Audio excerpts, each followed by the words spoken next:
여기에서 그런 주제들, 아이가 관심을 가질 만한 주제들을 정말 찾기가 너무 좋게 잘 돼 있어요. 그래서 이 책은 저는 이건 완전 소장.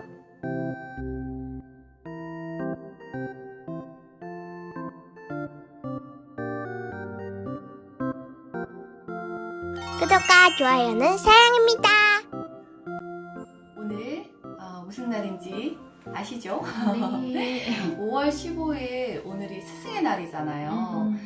그래서 제가 뭔가 5월 이렇게 들어왔을 때 매달 이슈가 딱 되는 무슨 날 때 애들이 문득문득 물어봐요. 지난달에 4월 20일인데 원래 남편 생일이에요. 근데 그 생일은 없고 애들이 엄마 오늘이 장애인의 날이잖아. 장애인 날은 왜 만들어졌어? 그 장애인들한테 이 날을 만들어서 뭐 어떻게 하라는 거야? 뭐 이런 거 막 물어보는 거야. 그래서 무슨 날인지 알려줄 필요가 있구나. 그리고 애들이 약간 그 계절감을 알려면 절기 같은 걸 좀 알려줘야 되겠구나라고 생각을 했었어요. 그래서 사실 어떻게 알려줄까? 그래서 처음에는 뭐 정보가 없으니까 검색해서 장애인의 날 검색해 본 다음에 그게 나와 있는 걸 가지고 그냥 알려줬어요. 근데 이거 신간으로 이런 책이 있어가지고 제가 좀 감동받았거든요. 사실 오늘 이달의 책으로 소개를 3권을 해드리려고 하는데 4월에 책 릴레이 이벤트, 구독자 이벤트로 했었잖아요. 이제 그렇게 책을 많이 다루지는 못하지만 한 달에 한 번 매월 15일 정도쯤에 이달의 책으로 흔한 엄마가 추천드리는 책, 정말 꼭 옆에 두고 있었으면 하는 책을 엄선해서 소개를 해드리려고 해요. 그래서 오늘 소개해드릴 책은 이렇게 지금 이제 3권이거든요. 이 3권이 또 공교롭게 같은 출판사 거더라고. 그러니까 이 출판사에서 나오는 책들이 저는 굉장히 좋았어요. 글담 출판사라는 곳이고요. 그래서 오늘 스승의 날인데 스승의 날이 언제 어떻게 만들어졌는지 사실 아는 사람이 별로 없을 거예요. 저도 잘 몰랐고요. 그쵸? 근데 여기 책에 딱 나와 있는 게 이거예요. 5월 15일 스승의 날은 세종대왕의 양력 생일이래요. 정말 처음 알았어요. 세종대왕님한테 굉장히 죄송스럽다는 생각을 했어요. 위대하신 분인데 진짜. 그래서 여기 나와 있는데 5월달 거가 이렇게 쭉 나와 있어요. 근데 여기 앞에 보면 달달이 쭉 이렇게 나와 있는 거예요. 그래서 너무 좋았어요. 이거 한 권이면 이 날 다 설명이 되는 거. 5월 거 한번 볼게요. 5월은 1일 날 얼마 전에 근로자의 날이었잖아요. 이게 왜 생겼는지도 나와 있고 5월 5일 어린이날 그리고 어버이날 뭐 쭉 있는데 어버이날 같은 경우에는 왜 카네이션을 선물했을까라는 게 있어요. 이것도 되게 재밌었고 그리고 이제 여기 5.18 민주화 저는 이거 민주운동 기념일에 초등학생 이거 이해할까? 처음에 생각했는데 설명을 해주니까 무슨 날인지 막연하게인지 이해가 되고 성년의 날 그리고 5월 20일에 소만이 있는데 이게 절기에 들어가잖아요. 이때는 봉숭아 꽃잎을 드리기 좋은 날이래요. 왜냐면 봉숭아가 그때 나는 거지. 그래서 그 절기를 좀 이해하고 그 달에 무슨 활동을 할지도 나와 있고 그리고 이거를 책을 한 번에 쭉 다 읽지 않고 저는 한 달 들어가기 전에 그 달 거를 내가 한번 읽어보고 애들한테 설명해주고 읽혀줘야겠다. 그렇게 생각했는데 5월 이번 달 31일에는 또 바다의 날이 있더라고요. 바다의 날 이것도 너무 좋았었어요. 그래서 15일에 이 세종대왕 생일이라고 그랬잖아요. 그래서 이 15일이 왜 제정이 됐는지가 이렇게 글로 나와 있어요. 그리고 저는 사실은 5.18 이 민주화를 이걸 보고 조금 감명 깊어서 5.18에 대해서 좀 더 찾아보긴 했어요. 이걸 계기로. 그래서 여기 보면 영화로도 소개되어 있는데 택시 운전사 있죠. 송강호 나오는 그거랑 그 다음에 뭐 화려한 휴가 이게 이 시대적 배경의 영화인 거예요. 그래서 아이랑 5.18에 대해서 보고 같이 영화를 볼 수도 있고 그리고 더 이제 책을 찾아볼 수 있는데 나중에 중고등학교 독서로 이렇게 넘어가다 보면은 독서에 그때 한 주제를 가지고 왜 기억나요? 한 주제를 가지고 깊이 있게 이러저러한 책을 찾아보는 거. 그게 신토피컬 리딩이라는 방식이었는데 여기에서 그런 주제들, 아이가 관심을 가질 만한 주제들을 정말 찾기가 너무 좋게 잘 돼 있어요. 그래서 이 책은 저는 이건 완전 소장. 왜냐면 이게 초등학교 이제 제가 읽어보니까 저학년한테 설명하기 좀 어려운 것들이 있어요. 5.18 같은 거는 1, 2학년 설명하기 어렵잖아요. 그러면 고학년 가서 다시 설명을 해주고 해마다 같은 날이 반복되니까, 그리고 중학교 고등학생들한테도 얼마든지 이거 소개할 만한 책이라고 생각했거든요. 그래서 이 책을 제일 처음 이번 달 책으로 정말 엄선했던 이유가 너무 좋기도 하고 이런 게 꼭 필요했는데 이런 게 없었다는 거죠. 그래서 이 책 좋구나 근데 이게 보니까 30년 경력의 초등학교 선생님이 쓰셨더라고요.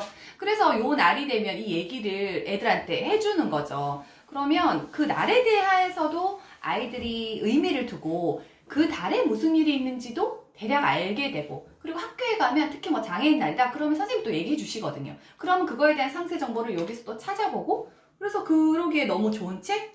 그래서 이 책은 강추. 네, 괜찮네요. 네, 괜찮죠. 그래서 이거 추천을 드리고요. 그리고 저는 이제 제가 이거는 샀던 책인데 이거를 원래는 도서관에서 2번을 빌려봤어요. 근데 2번을 빌려보고 안 되겠다, 사야겠다, 이거. 저는 적기 교육의 힘을 좀 믿고, 그리고, 굉장히 아이의 두뇌 발달에 적합한 책이라는 게 있다고 생각하거든요. 그래서 많은 책을 읽으면 읽을수록 적기 교육, 적기 독서의 힘을 믿는데, 이 책을 제가 마지막에 여러 번 빌려다 보다 결국은 샀던 이유가 뭐냐면 학년별로 되어 있어요. 저는 지금 3학년 들어가니까 지금 3학년 걸 다시 보거든요. 사실 처음에 읽을 때는 1학년 때 읽고 다 까먹었어요. 그러고 난 다음에 2학년 올라갈 때 다시 2학년 걸 읽고 3학년에 올라갈 때 3학년 거를 읽는 거예요. 그래서 제가 3학년 구독자님을 위해서 잠깐 요 안에 책 얘기를 해보면, 3학년은 이제 아시겠지만 교과 과목이 많이 생겼어요. 사회과학이라는 게 생겼고 뭐 음악미술 이렇게 다 나눠졌잖아요. 그래서 이때 신기하게 책을 깊이 있게 이제 들어갈 수 있는 친구랑 책을 싫어하는 아이가 양분되기 시작하는 시기가 3학년인 거예요. 그래서 이때 시기를 굉장히 잘 잡아야 된다는 거 하나와, 3학년에 최근에 아이들이 이제 온라인 수업을 하니까 저도 관심 있게 교과서를 보게 되더라고요. 근데 디지털 지도 같은 게 나왔어요. 그러면 이제 디지털 지도를 좀 알려주면서 또 내가 오프라인 지도 같은 것도 볼 수 있게 해주고, 또 신문에 대한 이해도 좀 생기고 뭐 이러니까 이때 아이들이랑 좀 본격적으로 약간 글쓰기 같은 것도 되고, 그리고 3학년의 특성 자체가 아이들이 이제 세계관이 좀 달라지더라고요. 그래서 그런 것들에 대한 이해도 같이 있으면서 3학년 때는 뭘 읽으면 좋은지 딱딱딱 정리를 해놨어요. 저는 책 소개를 온라인 서적에 가서도 보고 뭐 여기저기서 보기는 하는데, 근데 좋은 책을 엄선해 주는 것부터가 제일 중요하지 않을까 생각을 했거든요. 근데 아이가 좋아서 어떤 책을 골라서 읽는 거, 그런 것도 필요하지만 제가 끌고 가야 되는 거, 2학년에는 이 정도 책을 읽어야 되는 거가 있잖아요. 근데 그 책을 추천하는 책으로 굉장히 좋다고 생각했거든요. 그래서 요거는 따로 또 추천을 한번 드릴게요. 그래서 요 책 하면서 이제 마지막으로 3번째 책은 제가 이 3권 있으면 사실 초등학교 다 책에 대한 거는 해결이 되는 것 같기는 한데, 이 책은 사실 나온 지 오래됐어요. 이게 2011년에 나왔다가 계속 이제 판매가 잘 된 것 같고, 그리고 이게 뒤에 개정판으로 나온 게 2018년이더라고요. 그래서 최근 이제 또 여러 번 인쇄를 했는데, 이게 2018년 개정판으로 나오면서 조금 더 내용들이 이제 최근에 맞춰서 내용이 바뀌었고, 그리고 실천편도 있더라고요, 이게. 여기는 지금 읽기 혁명에 대한 얘기, 왜 고전을 읽어야 되는지에 대해서 굉장히 깊이 있게 소개를 해놓고, 실제 실천을 어떻게 하라는 책도 따로 있어요. 그 책도 좋아요. 그래서 봤더니 여기에 사실은 제가 이 2개를 같이 보면 참 좋겠다 생각한 게, 평소에 읽는 책, 어떤 창작 동화나 이런 책의 소개는 여기 많이 되어 있어요. 그리고 신문에 대한 이야기 뭐 이런 게 되어 있는데, 고전에 대한 거 있죠. 고전에 대한 책은 아시겠지만 그게 얼마나 의미 있는지는 막연하게 알잖아요. 근데 여기에 내가 고전을 머릿속에, 내가 고전을 꼭 읽히리라, 고전은 정말 중요한 책이구나 라고 부모님이 머리에 탁 박을 수 있는 책이 이 책이에요. 저도 사실은 고전은 좀 따분하고 지루한 책이 아닐까라고 오해를 했었거든요. 어렸을 때 근데 이미 고전을 사실 많이 읽었더라고요. 이 책 리스트를 보고 알게 됐어요. 이 책에 보면 뒤에 학년별로 리스트가 쭉 되어 있거든요. 그래서 이 책 보면서 내가 다른 책들 읽히고 싶으면 읽히면 되겠다라고 생각했어요. 학년별로 있어요. 그러니까 우리가 생각하는 그 고전, 그 진짜 오래된 고전 말고도 정말 생각하는 고집이 많은 재미는 거예요. 그쵸. 여기 보면은 1학년 같은 경우에 봐봐요. 아낌없이 주는 나무 이런 거 그런 거 다, 많이 읽잖아요. 네. 그리고 여기 1학년에 밤티마을 큰돌이네 집이 있어요. 근데 책이 저는 1학년에 읽기엔 좀 어렵다고 생각했는데 여기 책에도 나와 있지만 고전이라는 게 자기 수준보다 조금 높은 책을 사실 읽는 거나 마찬가지인데 이거 지금 아이가 최근에 큰돌이네 집을 작년에 읽었어요. 이거는 올해 읽었어요. 그리고 이제 또 다른 책, 여기 이어지는 얘기가 있는데 또 이제 읽는데 요런 거 우리가 생각하는 창작 동화인 줄 알았는데 아 이게 고전이구나. 그래서 고전의 정의를 봤더니 베스트셀러가 아니라 스테디셀러, 정말 몇백 년을 이어온 셀러이기도 하고 아니면 30년, 한 세대 정도 크게 보고 30년 전부터 계속 사랑받았던 책들을 이렇게 정리를 해놨더라고요. 그래서 뭐 이를테면 논어 같은 거 막 엄청 오래된 책이잖아요. 그런 책 또는 우리가 생각하는 뭐 플란다스의 개 이런 거 이런 것도 오래됐는데 내 때도 있었는데 이런 책 있죠. 이런 책이 네 고전이에요. 근데 미국에서도 그런 거 있었어요. 책을 소개할 때 베스트셀러 중심보다는 스테디셀러를 많이 보는 거예요. 그쵸? 그래서 스테디셀러가 왜 그렇게 사랑받았는지에 대해서 사람들이 이렇게 좋다고 평가에 대해서 나와 있었는데 고전을 이렇게 읽다 보면 이제 그럼 고전을 많이 읽혀서 좋은 게 뭔데? 이렇게 생각하잖아요. 일반 책보다. 근데 제가 찾아보니까 그런 것들이 있었어요. 고전의 효과는 일단은 여기는 지금 동산초라고 해서 사립초등학교에서 요거를 고전 읽기를 오랫동안 한 거를 바탕으로 써놓은 거거든요. 실제로 엄마들이 좋아할 만한 학습 성적이 정말 올라간다는 거. 첫 번째는. 그래서 이 반 친구들이 그때 예전에 연합 외 시험 있었잖아요. 그거 지금은 없어졌지만 초등학교에서 그거 할 때 반 평균이 막 95점 나온 적이 있대요. 반 평균이 95점이라는 얘기는 안 틀렸거나 하나 틀렸거나 뭐 이런 거거든요. 진짜 쉽지 않은 일인데 고전을 읽고 그런 효과가 있었다는 거. 그리고 제가 그 시카고 대학교 이 책에서는 그게 나오는데 시카고 대학교가 원래는 약간 2류 정도 아니면 3류 이렇게 했었는데 아이비만큼은 못했던 거죠. 그래서 뭐 아이비인 하버드나 기타 등등의 대학에 한 성적이 60, 70% 정도 되는 친구들이 이제 간 거예요. 시카고대를. 근데 1929년에 그 허친 총장이라는 분이 어떻게 하면 우리 학교를 이렇게 업그레이드 시켜볼까 하다가 만든 게 고전 100권 읽기예요. 그래서 그거를 통해서 이 시카고 대학이 인류 대학으로 발돋움을 하게 됐다는 얘기가 나오는데 제가 이 고전에 대한 책을 읽기 전에 원래는 세인트 존스 대학에 대한 책을 먼저 읽었어요.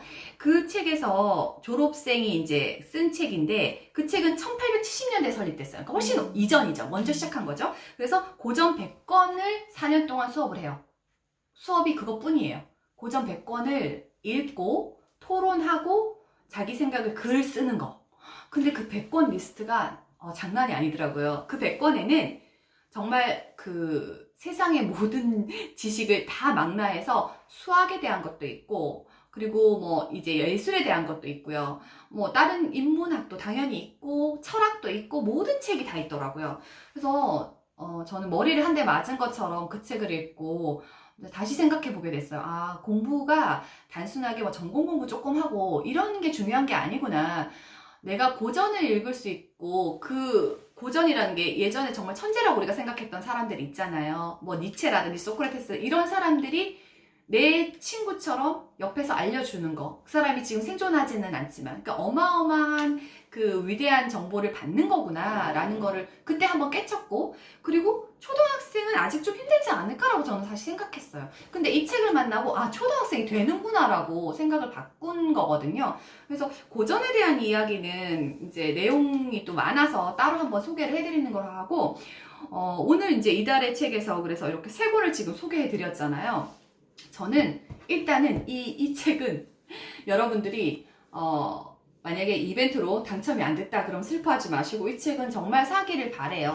사셔서 제가 꼭 사세요 하는 책은 이때까지 별로 없었던 것 같거든요. 괜찮은 책입니다 라고 소개는 해드렸지만 이달의 책에서는 정말 꼭 소장해야 될 책이라고 느끼는 걸 소개해드리고 싶었어요. 그래서 이거는 이제 적기독서에서 6년 내내 내가 길을 잃지 않고 학년별로만 그거에 집중할 수 있게. 왜냐면 책을 읽히다 보면은 가끔 좀 높은 수준의 책을 읽는 친구들을 보고 내가 이 방향이 잘못됐나? 이 길이 잘못됐나? 라는 게 궁금할 때가 있는데 그 답이 없잖아요. 그 답을 여기에 명쾌하게 되게 제시해 준 것 같아요. 그래서 저도 학년별로 지금 2학년까지 따라왔거든요. 그리고 3학년 걸 최근에 또 읽고 책 리스트 목록들을 적어 놨어요. 그래서 이 책에 창작 동화나 아니면 시사나 여러 가지 책이 나온다 그러면 고전에 대한 거는 이제 이 책에 나오는 거예요. 그래서 고전 리스트 3학년에 읽어야 될 책이 열 몇 권 정도 되거든요.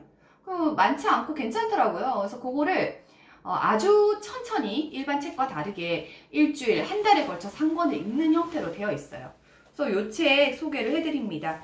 그래서 오늘은 이달의 그 책에서는 사실은 책을 구독자분께 드릴 수 있으면 드리는데 이제 뭐 제가 추천을 하다 보면 못 드리는 책들도 많이 있을 거예요. 그래서 소개 위주로 해드리면서 이번에는 그래도 요 두 책에 제가 책을 조금 받을 수 있어서 요거를 5권 그리고 이 고전 읽기 혁명에 대한 책을 5권씩 드릴게요. 그래서 댓글에다가 여러분들이 이제 어느 책을 받고 싶은지 적어주시고 그리고 혹시 고전을 하고 계신다면 고전에 대한 책 추천할 거 있으면 같이 추천도 해주시고 그리고 이 달력에 대해서 무슨 날이 어떤 내용들이 있었는지 잘 이제 이해가 안 되잖아요. 근데 아이한테 혹시 무슨 날 애가 물어봐서 이렇게 설명했다 이런 내용도 좋고 같이 공유할 수 있는 팁 있으면 프리하게 써주시면 좋을 것 같아요.